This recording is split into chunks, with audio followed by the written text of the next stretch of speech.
കല്യാണം ഉറപ്പിച്ചിട്ടില്ല? കല്യാണം നിലവിൽ ഉറപ്പിച്ചിട്ടില്ല. കാരണം പക്ഷേ എന്നാലും ദുബായിൽ വെച്ചാണ് കല്യാണം എന്നുള്ള ഒരു സ്റ്റേറ്റ്മെന്റ് ഇറക്കിയിട്ടുണ്ടായിരുന്നു.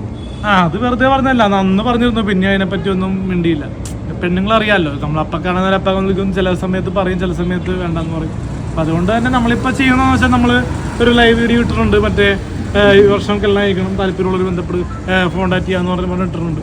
പിന്നെ മാട്രിമോണിയിലും ബ്രോക്കർമാർ വഴിയൊക്കെ പറയുന്നുണ്ട്. കാരണം ഇന്നത്തെ കാലത്ത് നമ്മളെപ്പോലത്തെ ഒരു വ്യക്തിയെ കിട്ടുന്നത് തന്നെ അവർക്ക് പുണ്യമാവും. കാരണം സിഗരറ്റ് വലിക്കില്ല, എപ്പോഴും സിഗരറ്റ് വലിക്കില്ല, വല്ലപ്പോഴും വലിക്കും. മദ്യപിക്കില്ല, ഒട്ടും മദ്യപിക്കില്ല. പിന്നെ ലേഡീസായിട്ടുള്ള ഫ്രണ്ട്ഷിപ്പ് എനിക്ക് അത്യാവശ്യമുണ്ട്. വൾഗറായിട്ടല്ല, മാന്യമായിട്ടുള്ള ഫ്രണ്ട്ഷിപ്പ് ഉണ്ട്. അപ്പോൾ അതൊക്കെ ഒരു സംശയമില്ലാത്ത ആൾക്കാർക്ക് നമ്മളൊപ്പം ജീവിക്കാവുന്നതാണ്. നമ്മളെ ഒരുപാട് പേര് നമുക്ക് ഒരുപാട് വിവാദങ്ങൾ വന്നാലും ഒരുപാട് ലേഡീസ് വിളിക്കുന്നുണ്ട്. ഏറ്റവും കൂടുതൽ മുസ്ലിം പെണ്ണുങ്ങളെ വിളിക്കും രാത്രിയാണ്. വലിയ സന്തോഷമുണ്ട്. ഫാത്തിമ എന്നൊക്കെ പറഞ്ഞ പെണ്ണൊക്കെ വിളിക്കുന്നു.